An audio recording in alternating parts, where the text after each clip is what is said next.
I believe teaching is not done in 1 hour. It takes a lot of years. Even Imam Shafi says, Al-ilmu bituli zaman. Knowledge takes a lot of time to be established in the heart.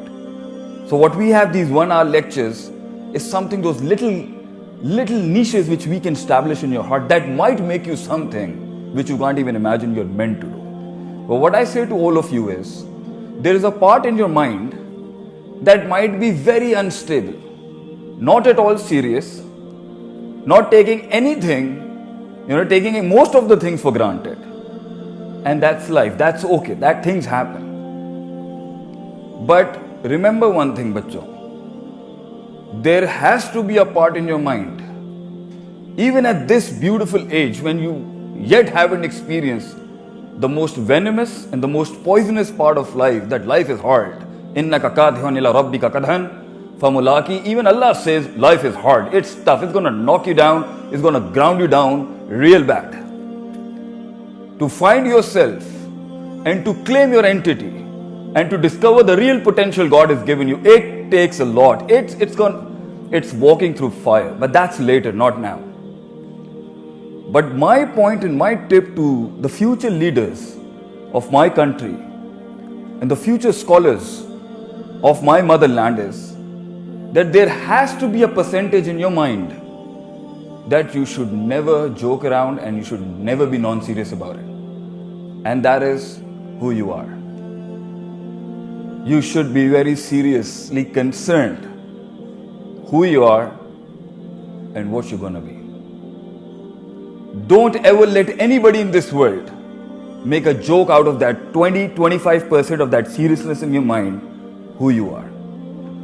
What you are, what are you supposed to be, how do you look at yourself, and how do you want the world to look at you. And then again, how do you want God to look at you? How do you want Allah subhanahu wa ta'ala to look at you? Because Allah says, Ana inda zanni abdi bi. I am according to the way you perceive about me. The way you perceive me, that's the kind of attitude you will get from God as well. But if you, and even this is what the beautiful part of this universe is, it responds according to your responses to it. Allah says, وَسَخَرَ لَكُمْ مَا فِي الْأَرْضِ جَمِيعًا. I created this entire creation for who? Kum is a pronoun in Arabic for you. Sakhara lakum. This universe was created for you. For you beautiful people, for us, for human beings. وَخَلَقَ لَكُمْ مَا فِي الْأَرْضِ جَمِيعًا. It was created, and in the Arabic meaning of sakhar, you can say it was created or it was meant for you to harness it, mold it, use it to get actualized in this world, to claim your leadership. So this world is waiting for you to respond to what you have in your heart for it. And God is waiting for you to respond back the way you respond back to Him. And the most biggest resource, the most healthy resource, and the most powerful resource you have in being something in this life, being meaningful, is you.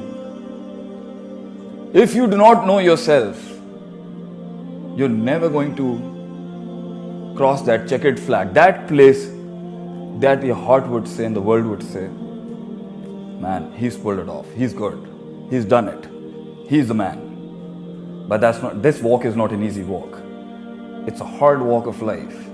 In fact, the most meaningful walk and the most significant walk of life, sweethearts, is the walk you make alone. Nobody is there with you.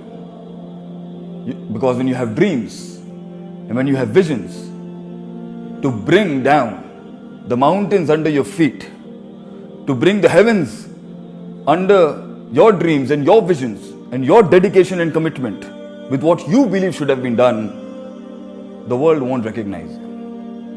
The world won't acknowledge you. Your own people standing next to you will not believe in your vision and your dreams. And they would want you to live a life not less ordinary, like them. Like what they were in this world. So a time comes in life to be something larger than life, to be something which nobody in this world expected from you. You need resources. You need to know yourself, who you are.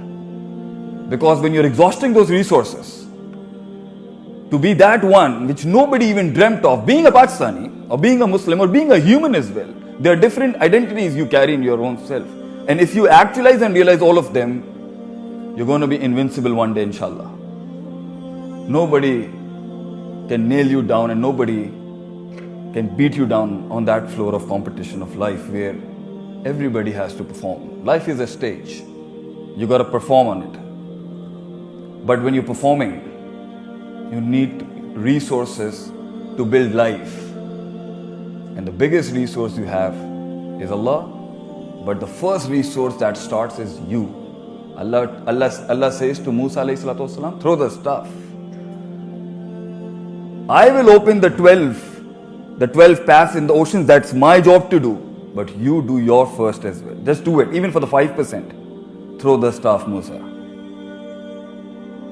Samandar hum kholenge.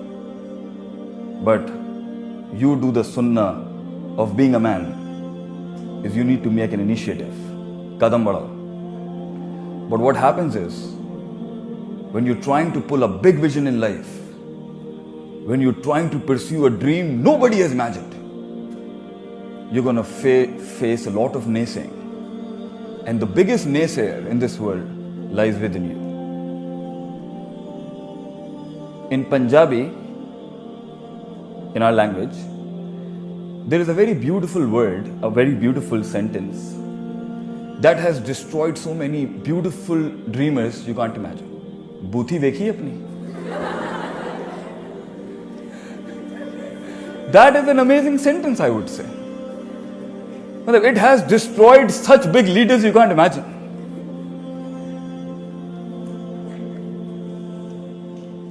Alright. I'm just flexing a muscle so that you don't start chit-chatting. Don't concentrate at the person sitting next to you. I should be the most important person right now in your life because I've got something for you. Don't look here and there. So, when they built such a sentence, they said, Bhuti. So, the Gora came up with a very seasoned, cultured answer. If you're pointing one finger at someone, there are 3 fingers pointing at you. Very cultured, huh?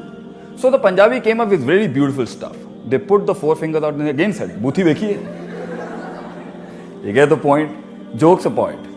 When you're trying to do something good, sweethearts, people will not accept you. You will not, your own self will not accept you. So you need to be very clear and focused who you are. And that brings in the $1 million question, the identity crisis we are facing. Who am I? Am I a Desi? Or am I a Yo? Am I a Westerner? Am I an Easterner? Am I a Muslim? Am I a non-Muslim? Am I supposed to be an Orthodox Muslim? Or am I supposed to be progressive Muslim? Gender-based inequalities in life. I'm a woman. Am I supposed to dream or not? Males, brothers over here, students, men sitting over here, boys. Am I supposed to do something or not? It's the identity crisis because of which the power of your muscle, it's going to go down. Because when you're walking towards your vision and your dreams in life, you're going to get tired, very tired.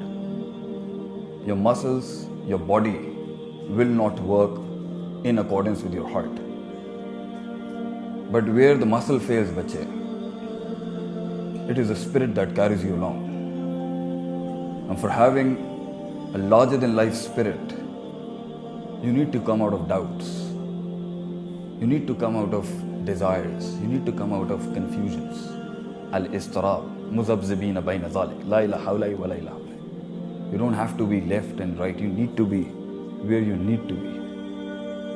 So you have to ask the most difficult question. Am I what the world wanted me to be? Am I what my friends wanted me to be? Am I what my parents wanted me to be? Or am I what my heart says I should be? No man in this world, beta, is a waste. And if you become a waste, I, as a visionary in my life, will grow old one day. 20 years down the lane, I've got 6 grey hair, it's going to turn into 70 or 60, 80 grey hairs. I'm going to be old. So when you come up to people like us, I will definitely ask you, what did you achieve, bache, in life? What did you do with this beautiful gift of intellect God gave you? And this wonderful miracle of God that is the body. And similarly, even when I meet people today, rather than flashing your wealth and your money and your style, when you're sitting with a big gun, come up with achievements and accomplishments. Rather than faking it, I am the son of this, I'm the brother of this, I'm the friend of this, blah. Bring yourself to the table. That's where you become sellable. That's where you will be bought. In this great world of competition, you as Pakistanis should come up with potential that outmatches every other person in this world, because it's your right to be acknowledged, actualized, reach that level where you become a signature in your field.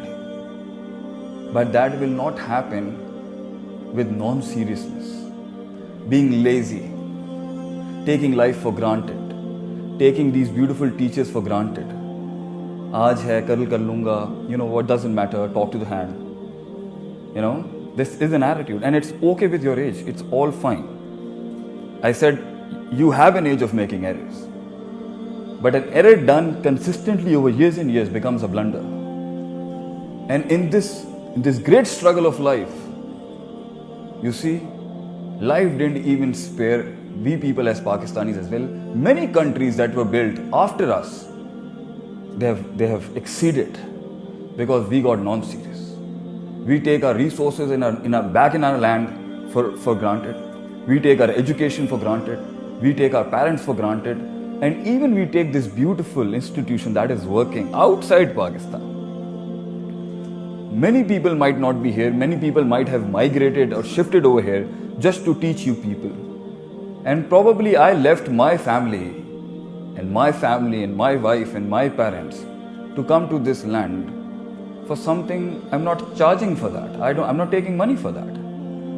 It's plain passion to see my future that is going to take over the world tomorrow. Do not waste its own resources, but you don't know when a resource is wasted in a human form, how much how much painful it was for the Prophet. Because the educationalists and the thinkers, they are the bench that create solutions, opportunities. If you want to be down the lane, then don't waste the money of sitting over here. Give this bench to someone else who deserves it. Because if you want to be an ideologue of a country, of any country, of any ideology, then you need to work real hard. Thanks for watching. A like would be appreciated. And don't forget to subscribe.